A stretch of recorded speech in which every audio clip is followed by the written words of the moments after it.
이런 얘기를 할 수 있다. 그죠? 이렇게 두 개를 만들었을 때에 어떤 X라고 하는 녀석에 의해서 이동을 하게 될 때, 자, 이게 F가 되고, 이쪽으로 가는 녀석을 F의 인버스라고 얘기를 했는데, 자, 이것이 이렇게 될 수 있는 것은 바로 여기서 가는 거라 여기서 가는 녀석이 서로 별 차이가 없는 전단사 함수일 때 가능하다 했습니다. 자, 그래서 우리가 이 상태에서 전단사 함수를 만족한다고 할 때 A라고 하는 녀석이 B로 갈 때에 A에서 B로 가는 상황에서 이렇게 이동하는 부분이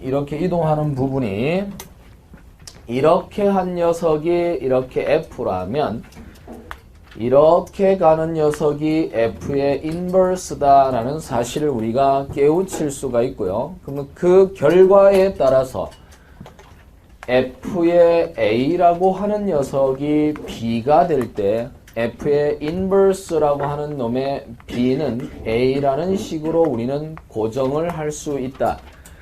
그래서 실제 문제를 풀어가는 가장 중요한 아이디어는 바로 이 녀석들이라고 그랬어요. 여기에서 주어진 녀석을 이렇게 거꾸로 가는 것이 가장 중요한 아이디어라는 말을 썼다.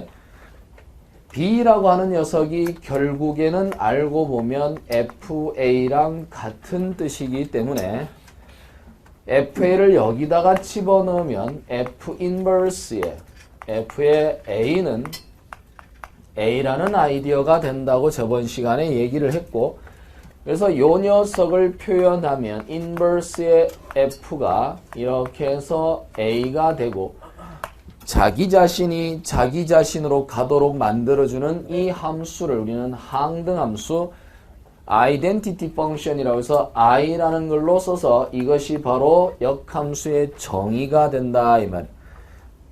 곱하기에 대한 수준이 서로 동일하게 교환 법칙이 성립하므로 이것은 이렇게 되는 거라 똑같다. 그지? 똑같은 상태가 되겠고, 자, 그래서 이것이 다 i가 될 때 우리는 역함수 관계다라는 말을 쓴단 말이지.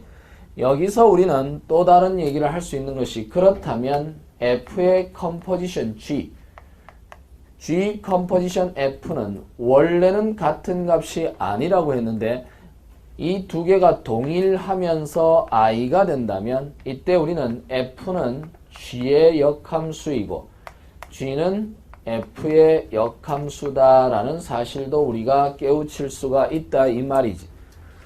맞죠? 그래서 역함수에 대한 정의를 우리가 정확하게 깨우치고 있길 바라고, 결국에는 전단사 함수일 때 이러한 녀석들이 성립한다라는 것을 한번 보도록 합시다. 그래서 우리가 주어진 녀석을 풀어보면 이런 결과가 되고, 그래서 전단사 함수가 되려면 증가를 하면 똑같이 증가를 하고 감소를 하면 그치? 똑같이 감소를 해야 하므로 선생님이 이렇게 만들어진 녀석을 계산하면은 이건 수평선 판정에 의해서 두 군데 만나니까 안 된단 말이지. 그치? 그래서 증가면 증가, 감소면 감소란 얘기를 했었단 말이야. 그래서 우리가 그 얘기했지 저번 시간에 전단사함수의 그 수평선 판정법 얘기를 했었잖아. 그래서 이런 결과가 만들어진다면 우리가 기본적으로 수평선 판정이라는 걸 통해서 우리가 안 되는 것을 만들어 갈 수 있다. 그래서 다시 한번 강조를 하지만 이렇게 왔던 그림에다가 자 이런 식으로 조정됐을 때 한 군데에서 만나기 위해서는 반드시 이쪽이 증가를 하면 따라서 이쪽도 뭐 증가를 해줘야 한 군데서 만난다. 그렇지? 그래서 절대 좁혀지거나 하면 안 된다는 겁니다. 그렇죠? 그래서 우리가 이런 식으로 되는 것도 안 된다고 했죠. 이건 역시 무슨 일이 벌어지지? 이렇게 수평선 판정을 하게 되면 만나는 곳이 여러 군데이기 때문에 이것도 역시 역함수가 존재할 수 없다. 그래서 역함수가 존재하는 방법은 바로 이 전단사 함수로서의 수평선 판정법에 근거하면 된다라는 겁니다.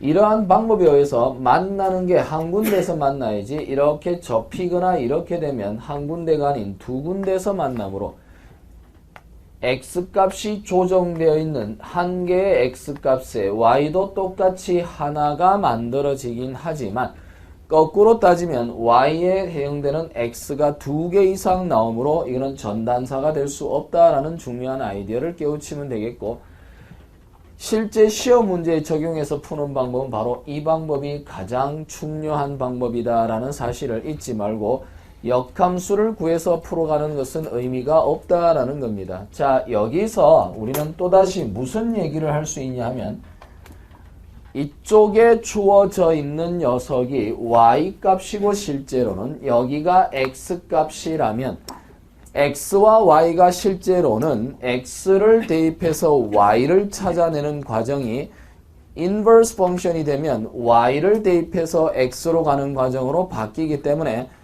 x와 y가 서로 교환되는 경우는 우리는 y 꼴 x에 대한 대칭이란 말을 쓴단 말이지. 그래서 결론은 역함수는 가장 근본이 y 꼴 x에 대한 뭐다? 대칭이다 라는 얘기를 할 수 있다.